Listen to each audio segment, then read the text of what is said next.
साथियों, यह है घटना इजराइल की। इजराइल के अंदर प्रदर्शन, ये जो इजराइल के प्रदर्शन हैं, इन इजराइल के प्रदर्शनों की तस्वीरें आपके सामने रख रहा हूं। लगभग 5 लाख लोग सड़कों पर उतरे हुए हैं। आप पूछेंगे 5 लाख तो इंडिया में एनी टाइम सड़कों पर रहते हैं गुरुजी, प्रदर्शन कहीं ना कहीं चल ही रहा होगा, देख लेना मिल जाएगा। हम तो प्रदर्शन से ही बने हुए आजाद हुए देश हैं, क्या दिक्कत है? हमने कहा रुकिए जरा, प्रदर्शन से बने हुए जरूर हो सकते हैं, लेकिन याद रखिए कि इस देश की आबादी अभी 1 करोड़ भी नहीं है। मतलब जी हां, इस देश की आबादी अभी 1 करोड़ भी नहीं है। प्राप्त जानकारी 95 लाख की है इजराइल की। उसके अगर 5 लाख लोग सड़क पर हैं तो बड़ी बात है। क्यों सड़क पे पता है? क्योंकि बेंजामिन नेतन्याहू की सरकार ने जुडिशियरी को कंट्रोल करने के लिए एक ओवरराइड बिल पास किया है। मतलब एक ऐसा बिल पास किया है जिसके तहत इजराइल की जुडिशियरी के फैसले संसद पलट सकेगी। आप सोचो, यह दुनिया के अंदर शायद पहली बार ऐसा होगा कि लोग एक ऐसा प्रमाण स्थापित करने जा रहे हैं कि संसद के खिलाफ, न्यायपालिका के समर्थन में लोग सड़क पर आ रहे हैं। These are the true patriots. ये वो लोग हैं जिन्हें अपने देश से नहीं, लोकतंत्र से प्यार है। अरे देश से प्यार तो स्वतः ही हो जाएगा अगर देश में लोकतंत्र रहेगा, और लोकतंत्र की कीमत चुकाने के लिए ट्रू इजरायली सड़क पर हैं। यह नहीं फर्क पड़ता किस पार्टी से हैं, सब पार्टी के लोग। सोचिए, इजराइल के इतिहास में पहली बार ऐसा हो रहा है कि यहां पर पुलिसकर्मी, यहां पर डिफेंस के पायलट्स, जो यहां की बड़ी से बड़ी विंग्स हैं, उनके पायलट इस प्रदर्शन में शामिल हो गए कि अगर ये डेमोक्रेसी बचानी है तो हमें आज सड़क पर आना पड़ेगा।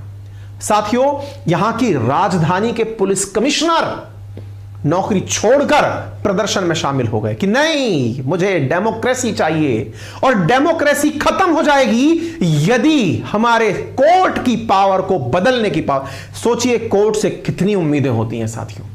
यानी अगर हमारे संविधान निर्माताओं ने एक बात कही थी कि जुडिशियरी, लेजिस्लेचर और एग्जीक्यूटिव, अगर ये तीनों एक दूसरे के ऊपर ओवरराइड करने का पावर ना करें, काम ना करें, तो देश में लोकतंत्र रह जाएगा।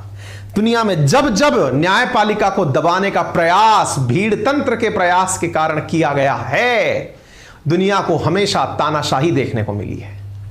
ऐसा इजराइल की जनता कह रही है। सुनिए जरा, प्राइम मिनिस्टर की जगह crime minister, destructor of the third temple. मतलब समझ रहे हैं, न्यायपालिका को खुद भगवान का मंदिर ट्रीट किया गया है। लोगों का प्रदर्शन आप देख सकते हैं, यहां पर सड़कों पर उतरी हुई भीड़ आप देख सकते हैं। यह प्रदर्शन अपने आप में यह बताने के लिए पर्याप्त है।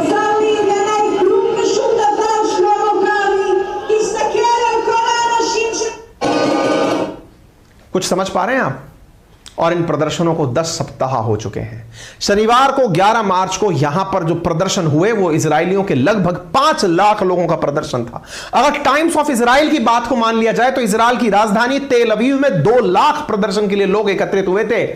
इसको लेकर आलोचकों का मानना है कि लोकतंत्र के लिए खतरा है। ये प्रदर्शन ऐसे समय में हो रहे हैं जब प्रधानमंत्री बेंजामिन नेतन्याहू की कट्टरपंथ दक्षिणपंथी सरकार अगले सप्ताह अपने विधायी एजेंडे पर जोर देने की तैयारी कर रही है। जिस देश की आबादी मात्र 94 लाख हो, उस देश के अंदर इस तरह के प्रदर्शन अपने यहां की संसद को नहीं, अपितु न्यायपालिका को बचाने के लिए हो रहे हो। यह डेमोक्रेसी को जानने वालों के लिए और डेमोक्रेसी को मानने वालों के लिए अपने आप में बहुत बड़ा नमूना है। और ये चीजें आपको क्यों जाननी चाहिए? क्योंकि जिस मुल्क में आप रहते हैं, आपको दुनिया इसलिए नहीं जाननी चाहिए कि परीक्षा में आएगी या नहीं आएगी। दुनिया आपको इसलिए जाननी चाहिए ताकि आप दुनिया से कुछ लेसन ले सकें। हमारे देश के भी तमाम राजनेता जब राष्ट्रवाद की लहर में थे, देश की आजादी के लिए लड़ रहे थे, उस समय वो दुनिया का इतिहास केवल इसीलिए पढ़ा करते थे। उस समय इंटरनेशनल रिलेशन पढ़ाने के लिए हमारी तरह क्लासेस नहीं आया करती थी। उस समय के वो लोग किताबें पढ़ते थे कि लेनिन ने क्या किया था, टॉल्स्टॉय ने क्या किया था, किसी देश के अंदर कट्टरपंथी क्रांति कैसे हुई थी, इथोपिया ने कैसे किसी दूसरे देश को हराया था। उन कहानियों को पढ़ के वो जज्बा लिया करते थे। वैसा कुछ यहां हो रहा है। इजराइल में केवल आम लोग ही नहीं, आपको याद होगा देश में, अगर जब हमारे देश में भी ऐसा काम हुआ था, अगर आपको याद हो, हमारे देश के अंदर जब इंदिरा गांधी जी थी तो उन्होंने सुप्रीम कोर्ट की जुडिशियल रिव्यू की पावर को कर्टेल करने का प्रयास किया था और उस वजह से देश में घनघोर प्रदर्शन हुए थे। इमरजेंसी के टाइम पर देश में सड़कों पर उतरी हुई जनता असल में क्यों उतरी थी? कि न्यायपालिका पर संकट नहीं आना चाहिए। आपको मालूम होगा वर्तमान सत्तारूढ़ पार्टी है, इसने भी एक बार प्रयास किया था। क्या प्रयास किया था? कि सुप्रीम कोर्ट के जजेस की नियुक्ति हम लोग करेंगे, कॉलेजियम बनाएंगे, वो कॉलेजियम के अंदर जजेस भी होंगे और हम लोग भी होंगे। और कई बार ऐसा होता है कि सुप्रीम कोर्ट अपने हितों की रक्षा के लिए फिर निर्णय देती है कि जजों की नियुक्ति में संसद का कोई भी योगदान नहीं होना चाहिए। आरोप लगते हैं कि संसद बहुत भ्रष्ट है, न्यायपालिका भ्रष्ट है, न्यायपालिका के जज भ्रष्ट हैं। वास्तविकता क्या है? न्यायपालिका कहती है कि और कोई तरीका बेहतर हो तो हमें बता दो, जिससे आप यह कह सको कि हमारी नियुक्ति जो है वो किसी प्रभाव के बिना हो गई। साथियों, सुप्रीम कोर्ट के जो जज होते हैं ना, किसी भी दुनिया के देश के हों, वो बहुत ही पवित्र तरीके से निर्वाचित किए जाते हैं, क्योंकि उन्हें पता है कि एक बार भी उनकी इमेज पर किसी तरह का प्रश्न खड़ा हो गया, न्याय से उन्हें हटना पड़ेगा। ठीक है, न्यायपालिका पर सवाल उठते आए हैं और लोकतंत्र में उठने चाहिए। कोई भी चीज जब संसद पे उठते हैं तो न्यायपालिका पर भी उठते हैं। लेकिन आज इजराइल ने जो चीज दर्शाई है लोगों को, वो एक अलग लेवल का, नेक्स्ट लेवल का लोकतंत्र प्रेम है। ठीक है, तो आप यहां पर देखें, बेंजामिन नेतन्याहू यहां पर पीएम है, लिकुड पार्टी से हैं। इनसे पहले नफ्ताली बेनेट थे, यामिना पार्टी से थे, यायर लैपिड, यश लैपिड, ये यदि याद होंगे तो बेंजामिन नेतन्याहू। फिलहाल के लिए क्या है, तो इजराइल के अंदर जुडिशियल रिफॉर्म्स को लेकर के अब इस समय जो है ना, भाई थोड़ी ब्राइटनेस कम करो ना यार, कुछ लेटर्स दिख ही नहीं रहे। एक्चुअली क्या है, हमारा एक जो कैमरा है ना, वो सर्विस पर गया हुआ है इस स्टूडियो का, तो उस कारण से होता यह है कि हमारे कुछ, हाँ एक सेकंड रुको, हम इसकी ब्राइटनेस बढ़ाते हैं। अब देखना,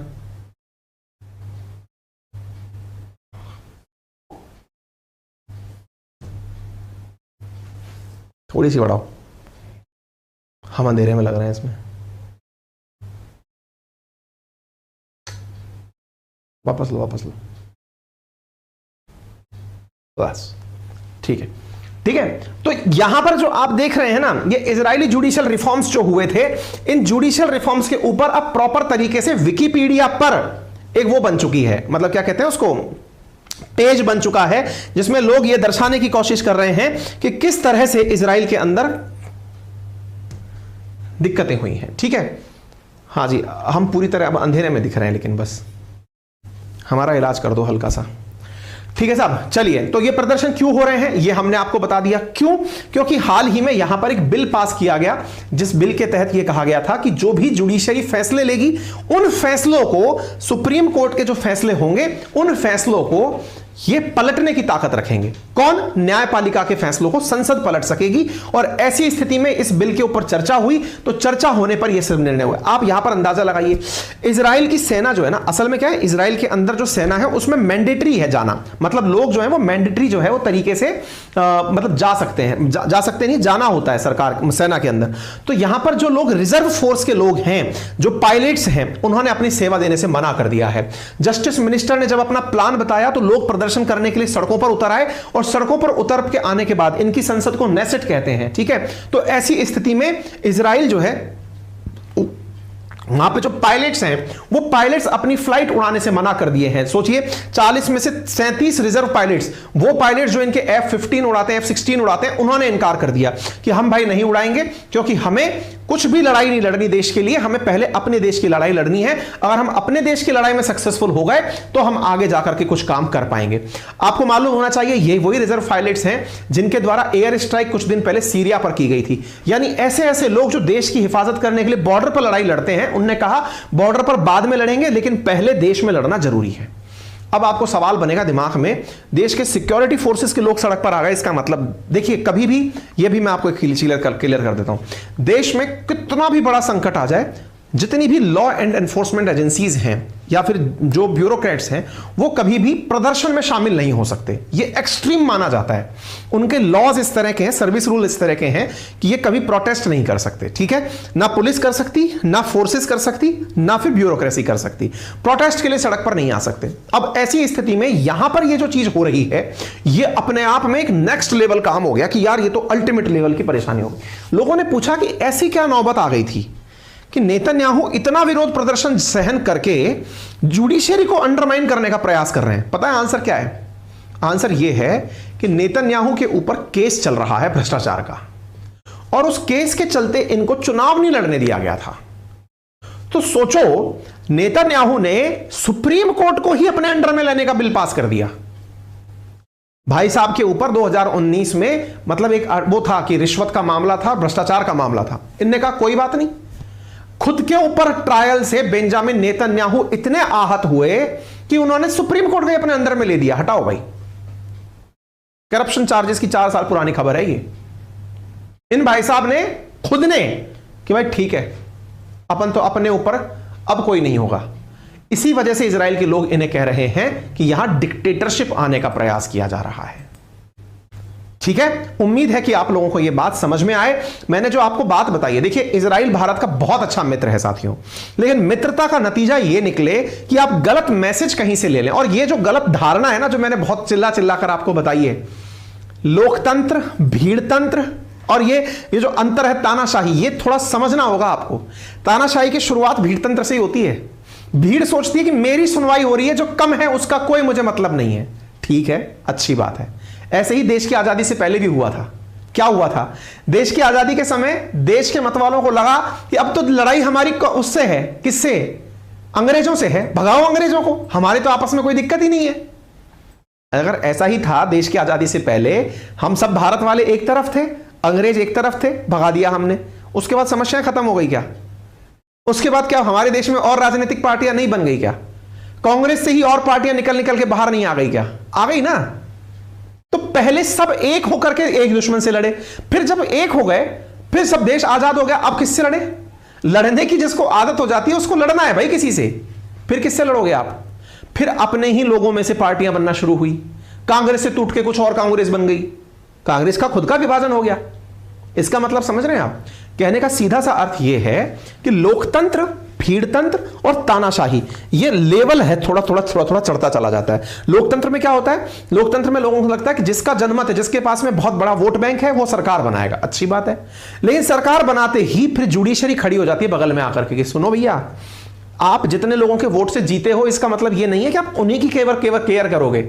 जो आपको वोट नहीं दिए, आपको उनकी भी केयर करनी है। यह सुनिश्चित करने का काम जुडिशरी का है कि आपके कोई भी कानून ऐसा ना हो कि जिन्होंने मुझे वोट नहीं दिया उनका मैं हिफाजत नहीं करूंगा। करना उनका भी है, इसलिए जुडिशरी आती है। आ गई बात समझ में? तो अगर जुडिशरी कमजोर होगी तो ये लोकतंत्र भीड़ तंत्र में कन्वर्ट हो जाएगा। मतलब कि भीड़ की हिफाजत करो, बाकी को भाड़ में जाने दो। आप पूछेंगे तो भी क्या फर्क पड़ रहा है? तो भी क्या फर्क पड़ रहा है? फर्क यही पड़ता है, जैसे राजस्थान के अंदर आज इतने सारे पेपर लीक हुए, उत्तराखंड में पेपर लीक हुए, JNK में पेपर लीक हुए, यूपी में पेपर लीक हुए, बिहार में पेपर लीक हुए। इससे फर्क क्या पड़ता है?